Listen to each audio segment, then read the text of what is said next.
Okay, we just looked at the square-based pyramid. Now we're going to look at the rectangular-based pyramid. So let's draw a rectangular-based pyramid. Let's call this 8 centimeters and 24 centimeters, not to scale.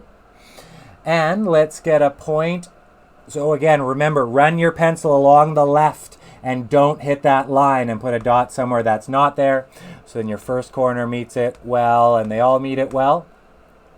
So let's give it a height of 3. So that's dead center to the bottom, meeting at right angles.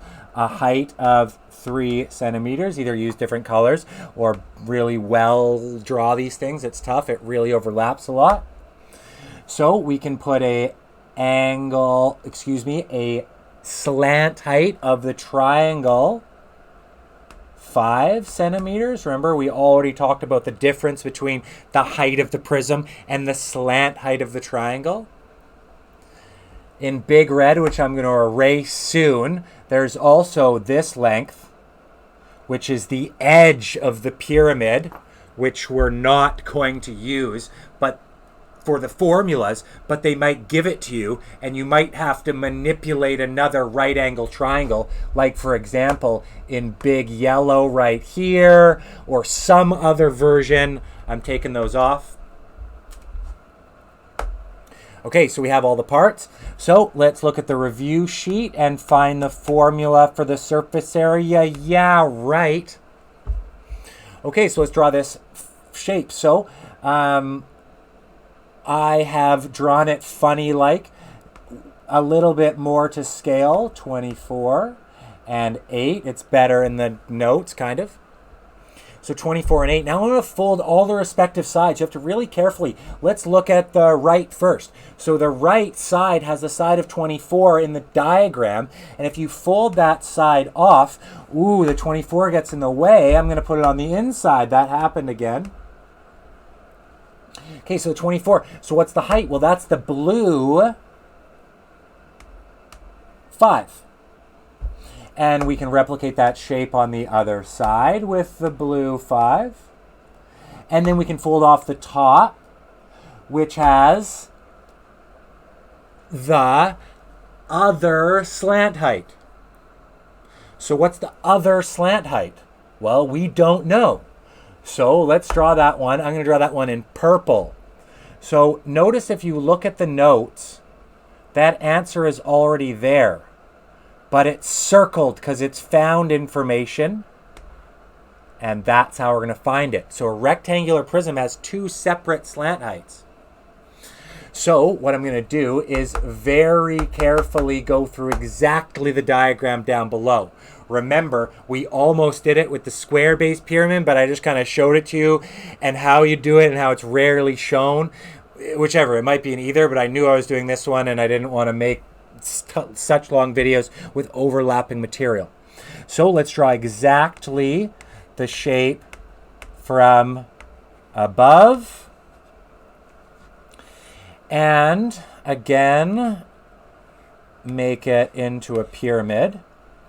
Very carefully, I'm going to draw the purple line in question, always putting its right angles where it belongs, and then decide, do I have,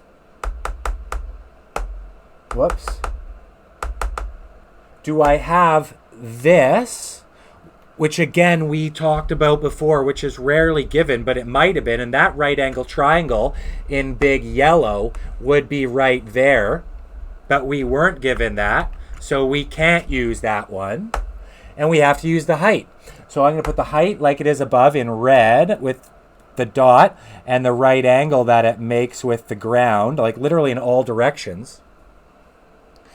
Then in black, I'm going to draw that. I'm going to draw the right angle triangle and then draw it off to the right in exactly the same orientation as it once was. This is the vertical. This is the slant that's still in question.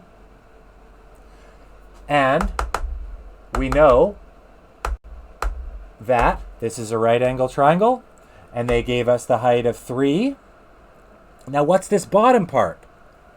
Well, we know that in big blue over here, this whole thing is 24.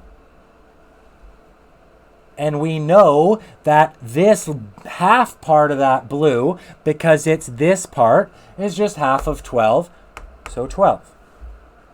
Then we can do Pythag. A squared plus B squared equals C squared. And then you can do it, and you can find out that C, ooh, I don't like to shift my formulas. Keep the equal sign in the same spot. C equals 12.3 or root whatever it is. Put it in the diagram where you just were working. Circle it, found information. Put it right into the diagram that you were even more finding. Circle it. Remember, this is the same diagram that we're working on above, so notes overlaps a little bit. So, now we have that. So now we're back up. I'm going to draw it in purple because that was the line that was in question. And that was this part. And again, this part. So now we can find out the areas of all of our shapes. So which shape do we want to work on first? Well, we have a nice little rectangle in the middle. I'm just going to write A equals LW near it. We are in the top right. And 24 times 8 is 192, so I'm going to write 192 inside. Right? I could substitute into the formula and show all the steps, but whatever. Okay, let's go down below, but area equals base times height divided by 2 for all the triangles. But because there's two different triangles, we have to do it twice. And if we substitute into those formulas, which triangle should we work on first? Well, because we're just doing it here. I mean, this one is closest to this. Let's do that there. And then this one is closest to this, so let's do that there. Sure. So let's do the one on the left first. So we have a base. Well, the whole length is 24. So 24 times the height of that triangle in blue times 5, brackets if you want to, divided by 2. A equals 60. Circle a partial answer. Off to the right, A equals, the base of that triangle is 8. The height that we found, the purple that we forgot to label above in, so now we're way at the top right, we're labeling the purple. 12.3, we just found it. It's this one. So, back to the formula that we were working on, times 12.3, excuse me, over 2. And from the notes, all the substitutions, but 49 point, I'm going to round it differently, whatever. Circle it. So, I hope you're writing a little bit smaller than I am.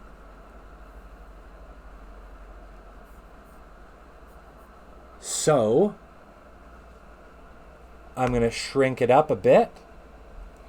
And then notice in the notes, I actually did the surface area formula above. I'm just going to do it down below. So surface area, add up all of the triangles. Now, I don't want to mess up that diagram anymore. So I'm just going to write them. So the rectangle was 192. Then we have two 60s. Excuse me, 60.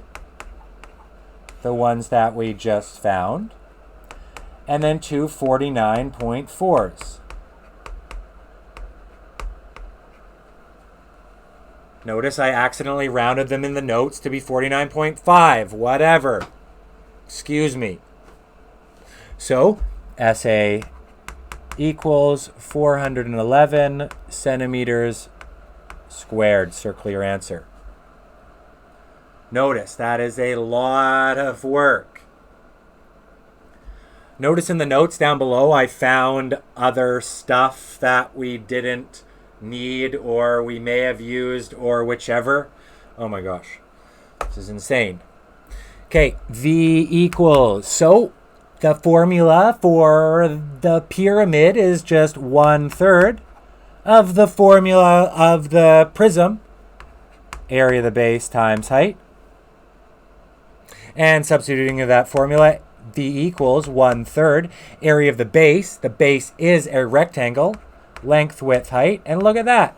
We have the formula for the prism, rectangular or cube, and 1/3 just times that. So as you can see, I substitute in the formula, V equals 1/3, length, 8, height, 24, width, 24, height of the diagram, given 3, or also proved, again, below. Either way, V equals 192 centimeters cubed. Making sure you can see that. Absolutely. Okay, so that's surface area and volume of a rectangular based pyramid having to do Pythag and everything.